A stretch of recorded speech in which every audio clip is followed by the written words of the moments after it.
إن الحمد لله نحمده ونستعينه ونستغفره ونعوذ بالله من شرور أنفسنا ومن سيئات أعمالنا من يهده الله فلا مضل له ومن يضلل فلا هادي له وأشهد أن لا إله إلا الله وحده لا شريك له وأشهد أن محمدا عبده ورسوله أما بعد فإن خير الحديث كتاب الله وخير الهدي هدي محمد صلى الله عليه وسلم وشر الأمور محدثاتها وكل محدثة بدعة وكل بدعة ضلالة وكل ضلالة في النار. أعوذ بالله من الشيطان الرجيم. يوم نقول لجهنم هل امتلأت وتقول هل من مزيد وأزلفت الجنة للمتقين غير بعيد. هذا ما توعدون لكل أواب حفيظ من خشي الرحمن بالغيب وجاء بقلب منيب. ادخلوها بسلام ذلك يوم الخلود لهم ما يشاءون فيها ولدينا مزيد. فقال النبي صلى الله عليه وسلم المؤذنون أطول الناس أعناقا يوم القيامة. رواه مسلم. اللہ رب العالمین کا لاکھ لاکھ شکر، اس کا احسان ہے کہ اللہ رب العالمین نے ہمیں اور آپ کو ایمان کی توفیق بخشی. درد و سلام ہو تمام انبیاء کرام پر، بالخصوص ہمارے آپ کے آخری نبی جناب محمد رسول اللہ صلی اللہ علیہ وسلم پر. اللہم صلی علی محمد وعلی آل محمد کما صلیت علی ابراہیم وعلی آل ابراہیم انک حمید مجید. اللہم بارک علی محمد وعلی آل محمد کما بارکت علی ابراہیم وعلی آل ابراہیم انک حمید مجید. آج کے اس جمعے کے خطبے کا عنوان ہے اذان کا مفہوم اور اس کے فضائل. یوں تو ہم ہر روز 5 مرتبہ اذان سنتے ہیں اور بہتوں کو بلکہ سارے مسلمانوں کو اذان کے کلمات یاد بھی رہتے ہیں. بہت کم ایسے ہوں گے جن کو اذان کے کلمات یاد نہ ہو. لیکن اس اذان میں کیا گہرائی ہے، اذان کے کلمات کے کیا معانی ہے، اس کو اکثر مسلمان نہیں جانتے. اذان تو سن رہے ہیں، اذان تو دے رہے ہیں، اذان کے کلمات تو یاد کر چکے ہیں، لیکن اذان میں ہے کیا، اس میں کیا گہرائی ہے، اس کے کیا معانی ہے، اس کو اکثر مسلمان نہیں سمجھتے. اور ناسمجھی ہی کا نتیجہ ہے کہ آدمی توحید سے، توحید کی نعمت سے محروم ہے، شرک کی گندگی میں ڈوب رہا ہے. بہرحال مختصر طور پر اذان کا کلمہ، اس کا ہم معنی جاننے کی کوشش کرتے ہیں. مؤذن شروع میں اللہ اکبر اللہ اکبر 2 مرتبہ کہتا ہے، یعنی 4 مرتبہ اللہ اکبر کہتا ہے. مطلب یہ ہوا کہ اللہ سب سے بڑا ہے. 4 مرتبہ مؤذن کہتا ہے اللہ اکبر، مطلب یہ ہوا کہ اللہ سب سے بڑا ہے. جب اللہ سب سے بڑا ہے تو وہی ہمارا مشکل کشا بھی ہے، وہی ہمارا مددگار بھی ہے، وہی رزاق بھی ہے، وہی عبادت کے لائق بھی ہے. اسی پر ہمارا ایمان ہونا چاہیے، اسی پر ہمارا توکل ہونا چاہیے. ہم اپنی زبان سے اقرار کریں اللہ سب سے بڑا ہے، لیکن کسی سے اولاد، کسی دوسرے سے اولاد مانگیں، دعا کسی اور سے کریں، نظر و نیاز کسی اور کے لیے خاص کریں، یہ تو پھر اللہ کی شان میں گستاخی ہے. تو اللہ سب سے بڑا ہے. یہ شروع کے جو کلمات ہوتے ہیں، اشہد ان لا الہ الا اللہ، 2 مرتبہ مؤذن کہتا ہے اشہد ان لا الہ الا اللہ. مؤذن کہتا ہے شروع میں اشہد ان لا الہ الا اللہ, میں گواہی دیتا ہوں کہ اللہ کے علاوہ کوئی معبود برحق نہیں. حقیقی معبود, برحق معبود صرف اللہ رب العالمین, عبادت کے لائق صرف اللہ ہے. یہی کلمہ ہم پڑھ کے اسلام میں داخل ہوتے ہیں, لا الہ الا اللہ, اللہ کے علاوہ کوئی معبود نہیں. اشہد ان لا الہ الا اللہ 2 مرتبہ مؤذن کہتا. مطلب یہ ہوا کہ اللہ, میں گواہی دیتا ہوں کہ اللہ کے علاوہ کوئی معبود نہیں ہے, کوئی حقیقی معبود نہیں ہے.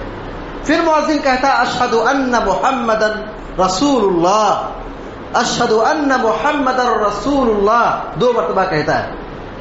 مطلب یہ ہوا کہ میں گواہی دیتا ہوں کہ محمد اللہ کے رسول ہیں. رسالت کا اقرار, رسالت کی گواہی. اور کتنے ایسے لوگ پیدا ہوئے جن لوگوں نے کہا کہ میں رسول ہوں, رسالت کا اقرار کر لیا. محمد صلی اللہ علیہ وسلم ہمارے آخری رسول ہیں. رسالت آپ پر آ کے ختم ہو گئی, آپ کے بعد کوئی رسول نہیں ہے. اس چیز کا اقرار کرنا یہ بہت ضروری ہے. اسی لیے نماز میں, اسی لیے اذان میں یہ اقرار کروایا جا رہا ہے مؤذن کے ذریعے سے. اور پھر جو اذان کی آواز سنتا وہ بھی یہی کہتا ہے.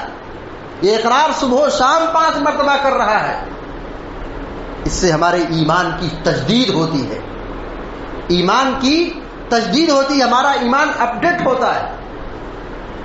اس کے بعد مؤذن کہتا ہے حی علی الصلاۃ 2 مرتبہ کہتا ہے, آؤ نماز کی طرف, آؤ نماز کی طرف.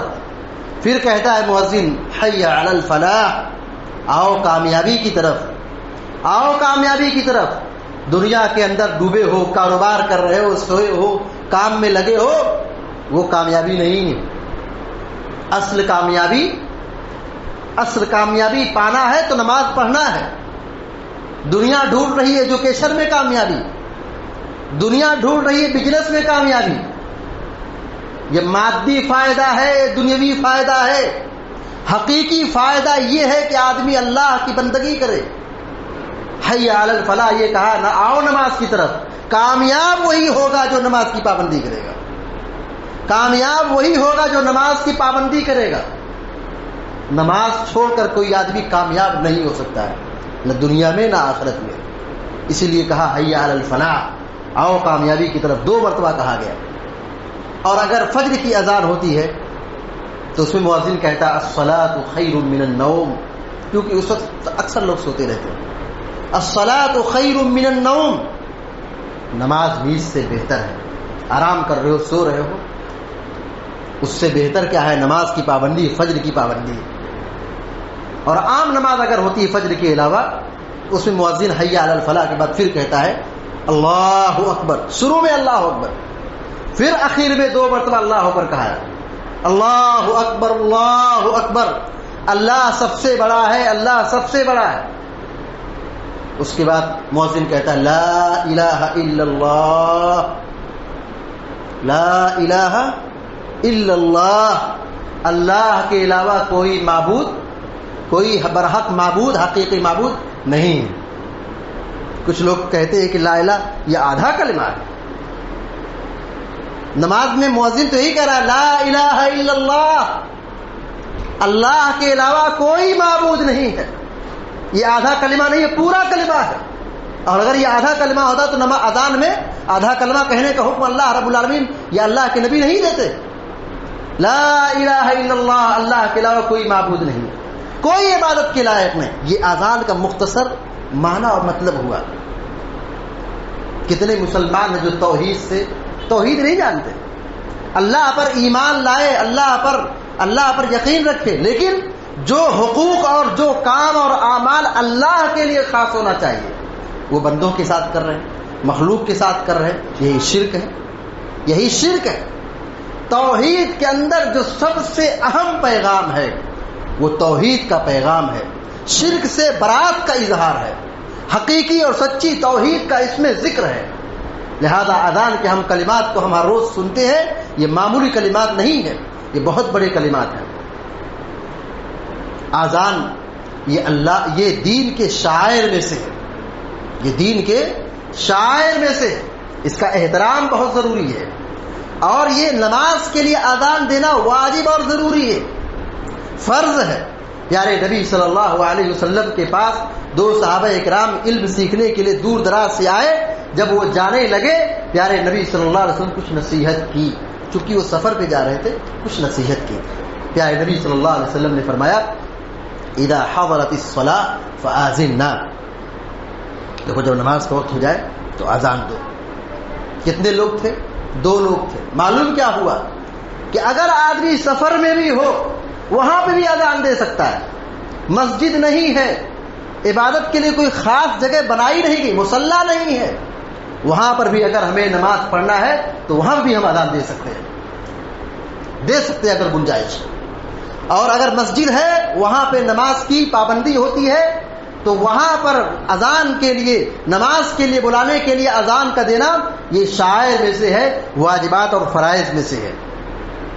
اذان وہ دے جس کی آواز بلند ہو، جس کی آواز اچھی ہو، بلند ہو، اسے اذان دینا چاہیے۔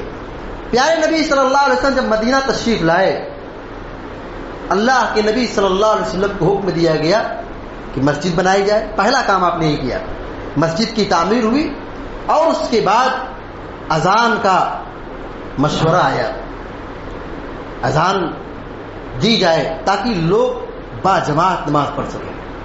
اذان کا مطلب یہ ہوتا ہے کہ لوگوں کو نماز کے وقت کا اعلان کرنا۔ اذان کا مطلب یہی ہے، لوگوں کو یہ خبر دینا کہ اب نماز کا وقت ہو چکا ہے۔ جیسے ابھی جمعہ کے لیے اذان دی گئی، یہ خبر دی جا رہی ہے کہ جمعہ کا وقت ہو چکا ہے۔ تو اذان کا مفہوم یہی ہے، معنی یہی ہے کہ اذان کے نماز کے وقت کے داخل ہونے کی خبر دینا، یعنی اب نماز کا وقت ہو چکا ہے، لہذا آپ مسجد میں آئے۔ تو مدینہ میں ظاہر ہے پہلے اذان نہیں تھی، جماعت ہوتی تھی، اور لوگوں کو نہیں علم ہوتا تھا کہ جماعت کا وقت ہو گیا، نماز کا وقت ہو گیا، کسی کی رکعت چھوٹ جاتی تھی۔ بہرحال تفصیلات بہت ہے۔ پیارے نبی صلی اللہ علیہ وسلم نے خواب میں دیکھا، اور صحابہ اکرام میں سے بعض لوگوں نے بھی خواب دیکھا، اور مشورہ بھی آیا کہ نماز کے لیے، نماز کے وقت کی خبر دینے کے لیے کیا راستہ اختیار کیا جائے۔ کچھ لوگوں نے کہا کہ آگ جلائی جائے، کچھ لوگوں نے کہا کہ کچھ سائرن بجایا جائے، ناقوس میں پھونک مارا جائے۔ پیارے نبی صلی اللہ علیہ وسلم نے خواب میں دیکھا وہی اذان کے کلمات تھے۔ ایک صحابی رسول نے بھی اسی کلمات کو اپنے خواب میں دیکھا تھا۔ پیارے نبی صلی اللہ علیہ وسلم نے کہا اے بلال اٹھو اور یہ اذان کے کلمات پڑھو، اور جو اذان دی جاتی ہے اسی طریقے سے پیارے نبی صلی اللہ علیہ وسلم نے اذان کے کلمات سکھلائے، اور پھر وہیں سے اذان دی جانے لگی۔ معلوم کیا ہوا، مکہ میں اذان نہیں تھا، مدینہ میں پہنچے شروع وقت میں، شروع دور میں اذان نہیں تھا، اذان نہیں دی جاتی تھی۔ پھر اس کے بعد پیارے نبی صلی اللہ علیہ وسلم کو خواب میں دکھایا گیا، اور ایک صحابی نے بھی وہی خواب دیکھا۔ پھر اس خواب کے بعد صحابہ اکرام نے مشورہ، اللہ کے نبی صلی اللہ علیہ وسلم نے صحابہ اکرام سے مشورہ کیا، بہت سارے مشورے آئے۔ پیارے نبی صلی اللہ علیہ وسلم نے اس صحابی کے خواب کو بیان کرنے کے بعد، سننے کے بعد کہا یہی خواب میں نے بھی دیکھا ہے، اے بلال کھڑے ہو جاؤ اور یہ کلمات اذان کے لیے پکارو۔ اذان دینے کے بہت سارے فضائل ہیں۔ آج ہمارے سماج میں یا اکثر لوگوں کا حال یہی ہے کہ اذان دینے میں ان کو شرم محسوس ہوتی، اذان دینے میں شرم محسوس ہوتی کہ ہم اذان دیں۔ اذان دینا یہ بہت بڑے اجر و ثواب کا باعث ہے۔ پیارے نبی صلی اللہ علیہ وسلم نے فرمایا المؤذنون اطول الناس اعناقا یوم القیامہ۔ مسلم شریف کی روایت ہے کہ جو آدمی مؤذن ہو، اذان دیتا ہو، قیامت کے دن اس کی گردن سب سے لمبی ہوگی، جو اس کے لیے شرف کی بات ہوگی۔ ہم یہ نہ سمجھے کہ گردن لمبی ہو تو یہ عیب کی بات ہے، نہیں، یہ قیامت کے دن شرف کی بات ہے کہ آدمی جب کوئی چیز، اہم چیز دیکھتا ہے تو اپنی ایڑی کو اونچی کر کے دیکھتا ہے، گردن کو اٹھا اٹھا کے دیکھتا ہے۔ کل قیامت کے دن مؤذنوں کو اللہ تبارک و تعالیٰ یہ اعزاز اور یہ مقام عطا کرے گا کہ ان کی گردن لمبی ہوگی، وہ بہت سارے مناظر کو دیکھیں گے جو دوسرے لوگ نہیں دیکھ سکتے ہیں۔ اسی طریقے سے پیارے نبی صلی اللہ علیہ وسلم کی ایک حدیث بخاری شریف کی ہے، ابو سعید خدری رضی اللہ تعالی عنہ اپنے ایک ساتھی کو نصیحت کر رہے ہیں، کہتے ہیں کہ میں دیکھ رہا ہوں انی اراک تحب الغنم والبادیہ، میں دیکھ رہا ہوں کہ تم بکری چرانے اور دیہات میں رہنے کو پسند کرتے ہو۔ فَإِذَا كُنْتَ فِي غَنَمِكَ أَوْ بَادِيَتِكَ، جب تم دیہات میں ہو یا بکری کے کاروبار میں ہو تو کیا کرو، جب نماز کا وقت ہو جائے فَأَذَّنْتَ بِالصَّلَاةِ، نماز کے لیے اذان دو، فَارْفَعْ صَوْتَكَ بِالنِّدَاءِ، اور اپنی آواز کو بلند رکھو اذان دینے میں، یعنی بلند آواز سے اذان دو۔ کیوں؟ فَإِنَّهُ لَا يَسْمَعُ مَدَى صَوْتِ الْمُؤَذِّنِ جِنٌّ وَلَا إِنسٌ وَلَا شَيْءٌ إِلَّا شَهِدَ لَهُ يَوْمَ الْقِيَامَةِ، إِلَّا شَهِدَ لَهُ يَوْمَ الْقِيَامَةِ، کہا مؤذن کی آواز کو جو بھی شخص سنتی ہے، چاہے وہ جنات ہو، چاہے انسان ہو یا کوئی بھی مخلوق ہو جو اس آواز کو سن رہی ہے، إِلَّا شَهِدَ لَهُ يَوْمَ الْقِيَامَةِ، ساری چیزیں چاہے وہ انسان ہو، جنات ہو، شجر ہو، حجر ہو، جمادات ہو، نباتات ہو، حیوانات ہو، کوئی بھی چیز ہو جو اس جہاں تک یہ آواز جاتی ہے، سارے کے سارے لوگ کل قیامت دن تمہارے لیے گواہی دیں گے کہ آدمی اذان دیتا تھا، میں اس کی آواز کو سنتا تھا۔ قال ابو سعید الخدری سمعته من رسول اللہ صلی اللہ علیہ وسلم، ابو سعید خدری اس حدیث کو بیان کرنے کے بعد کہتے ہیں کہ میں نے اس حدیث کو پیارے نبی صلی اللہ علیہ وسلم سے خود سنا ہے۔ معلوم یہ ہوا کہ اذان دینا، جو آواز جاتی ہے جہاں تک، اس کلمات کو سننے والی ساری مخلوق کل قیامت کے دن مؤذن کے حق میں گواہی دے گی۔ یہ بہت بڑی فضیلت کی چیز ہے۔ پیارے نبی صلی اللہ علیہ وسلم نے فرمایا المؤذن یغفر له مدى صوتی، جہاں تک مؤذن کی آواز پہنچتی ہے وہاں تک مؤذن کی مغفرت ہوتی ہے۔ وتستغفر له كل رطب ويابس، اور ہر سوکھی اور گیلی چیز، چاہے نرم چیز ہو، چاہے سخت چیز ہو، چاہے جاندار چیز ہو یا غیر جاندار چیز ہو، ساری مخلوقات مؤذن کے حق میں مغفرت کی دعا کرتی ہے۔ وشاہد الصلاۃ تكتب له 25 درجہ حسنہ، اور اس نماز میں اذان کے بعد نماز میں حاضری دینے والا، باجماعت نماز پڑھنے والا، اس کے لیے 25 نیکی لکھی جاتی ہے۔ وتكفر له ما بينهما، اور ان دونوں کے بیچ میں جو گناہ ہو گئے اللہ تعالیٰ اس کو معاف کر دیتا ہے، مٹا دیتا ہے، گناہوں کی مغفرت ہوتی ہے۔ ابن ماجہ کی روایت ہے اور صحیح روایت ہے۔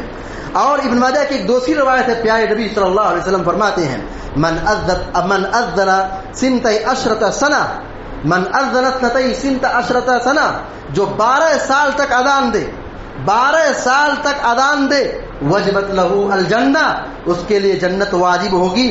وکتبت لہو بتأذینہ فی کل یوم 60 حسنہ، اور ہر روز اس کے لیے 60 نیکی لکھی جاتی ہے۔ وَلِكُلِّ إِقَامَةٍ 30 حسنہ، اور ہر اقامت پر اسے ہر روز 30 نیکی لکھی جاتی ہے۔ صحیح روایت ہے۔ پیارے نبی صلی اللہ علیہ وسلم فرماتے ہیں، ابو داؤد شریف کی روایت ہے، الامام ضامن، امام ضامن ہے، ذمہ دار ہے، والمؤذن معتمن، مؤذن قابل اعتماد ہے۔ اللہم ارشد الائمہ، اے اللہ ائمہ کو، اماموں کو ہدایت دے، واغفر للمؤذنین، اے اللہ مؤذنوں کو معاف فرما دے۔ پیارے نبی صلی اللہ علیہ وسلم نے دعا دی ہے۔ اس حدیث کی روشنی میں بعض اہل علم نے کہا ہے امامت سے بڑھ کر درجہ مؤذن کا ہے، امام سے بڑھ کر درجہ مؤذن کا، بعض اہل علم نے یہ کہا ہے۔ کیوں کہا ہے؟ اس لیے کہ پیارے نبی صلی اللہ علیہ وسلم یہ کہہ رہے ہیں کہ اے اللہ مؤذن کو معاف کر دے۔ مؤذن کے لیے پیارے نبی صلی اللہ علیہ وسلم نے مغفرت کی دعا کی ہے۔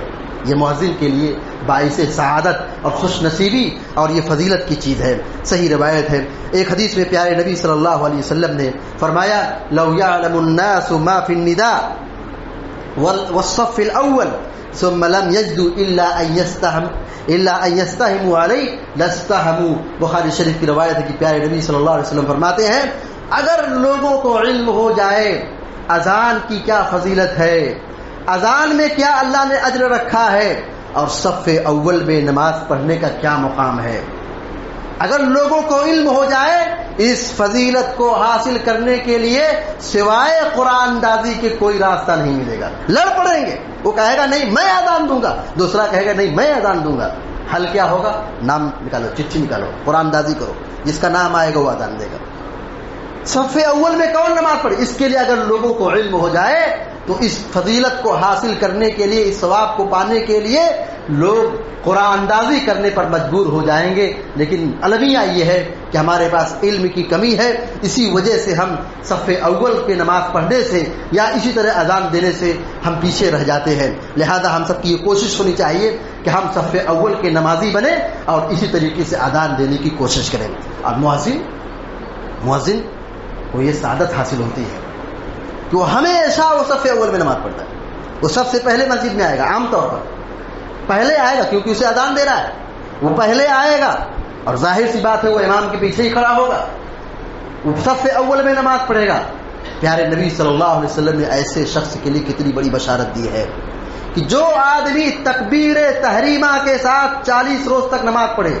پچھلے جمعہ کے اندر یہ حدیث آئی تھی, پچھلے جمعہ کے اندر یہ حدیث پڑھ کے سنائی گئی تھی. پیارے نبی صلی اللہ علیہ وسلم نے فرمایا جو آدمی تکبیر تحریمہ کے ساتھ, یعنی جب امام اللہ اکبر کہہ کے نماز میں داخل ہوتا ہے تکبیر تحریمہ کے ساتھ 40 روز تک نماز پڑھے, اللہ تبارک و تعالیٰ 2 برات لکھتا ہے, ایک برات نفاق سے اور دوسری برات جہنم کی آگ سے. مؤذن کو یہ سعادت حاصل ہو سکتی ہے اور ہوتی ہے کہ وہ لگاتار ہمیشہ وہ صف اول میں نماز پڑھنے کے ساتھ ساتھ امام کے تکبیر تحریمہ کے ساتھ نماز پڑھتا ہے. عمر بن خطاب رضی اللہ تعالیٰ عنہ کا مشہور جملہ, وہ کہا کرتے تھے پیارے نبی صلی اللہ علیہ وسلم کی وفات کے بعد 2 سال خلافت ابو بکر صدیق نے ادا کی, یہ ذمہ داری نبھائی. اس کے بعد ابو بکر صدیق کے انتقال کے بعد اس خلافت کی ذمہ داری سیدنا عمر بن خطاب رضی اللہ تعالیٰ عنہ کو دی گئی. بہت بڑی ذمہ داری تھی بھائی. گھر سنبھالنا کتنا مشکل ہوتا ہے, گھر سنبھالنا کتنا مشکل ہوتا ہے, اور آدمی کتنے علاقے اور کتنے ایریا کا اور کتنے ملکوں کی اور کتنے علاقوں کی حکمرانی کر رہے تھے. تو عمر بن خطاب رضی اللہ تعالیٰ عنہ وہ کہتے تھے لولا الخلافۃ لأذنت, لولا الخلافۃ لأذنت, اگر میرے سر پر خلافت کی ذمہ داری نہ ہوتی تو عمر بھی مؤذن ہوتا. اگر خلافت کی بڑی ذمہ داری میرے سروں پر نہیں ہوتی, بڑی مصروفیت والی ذمہ داری ہے, بہت بڑی ذمہ داری ہے, اگر میرے سر پر خلافت کی ذمہ داری نہ ہوتی تو میں بھی مؤذن ہوتا. نہیں تو عمر بن خطاب رضی اللہ تعالیٰ عنہ کہہ رہے. ہم سب کو یہ چاہیے کہ ہم اذان دینے کی کوشش کریں. اذان دینا بہت بڑے اجر و ثواب کی چیز ہے, بہت بڑی فضیلت کی چیز ہے, جیسا کہ آج کے جمعے کے خطبے میں اس کی وضاحت کی گئی. اور کوئی ضروری نہیں کہ آدمی 5 نماز کی ہر وقت اذان ہی دے. پیارے نبی صلی اللہ علیہ وسلم کی مسجد میں 2 مؤذن تھے. حضرت عبداللہ بن ام مکتوم فجر کی اذان دیتے تھے, بلال حبشی رضی اللہ عنہ اور دیگر نمازوں کی اذان دیتے تھے. ایک مسجد میں 2 مؤذن 3 مؤذن رہ سکتے ہیں, اور جتنے لوگ اذان دیں گے سب کو یہ سعادت اور خوش نصیبی اور یہ فضیلت حاصل ہوگی اسی اعتبار سے جتنی وہ ذمہ داری ادا کریں گے. دعا ہے رب العالمین سے کہ اللہ تبارک و تعالی ہم کو, آپ کو اور سارے مسلمانوں کو اذان کی اہمیت, افادیت اور اس کی فضیلت اور اذان کے کلمات میں جو گہرائی اور معانی ہے اس کو صحیح طور پہ سمجھنے کی توفیق عطا فرمائے. آمین یا رب العالمین. اقول قولی هذا واستغفر الله لي ولكم ولسائر المسلمين فاستغفروه انه الغفور الرحيم. وصلى الله على نبينا محمد وسلم تسليما كثيرا.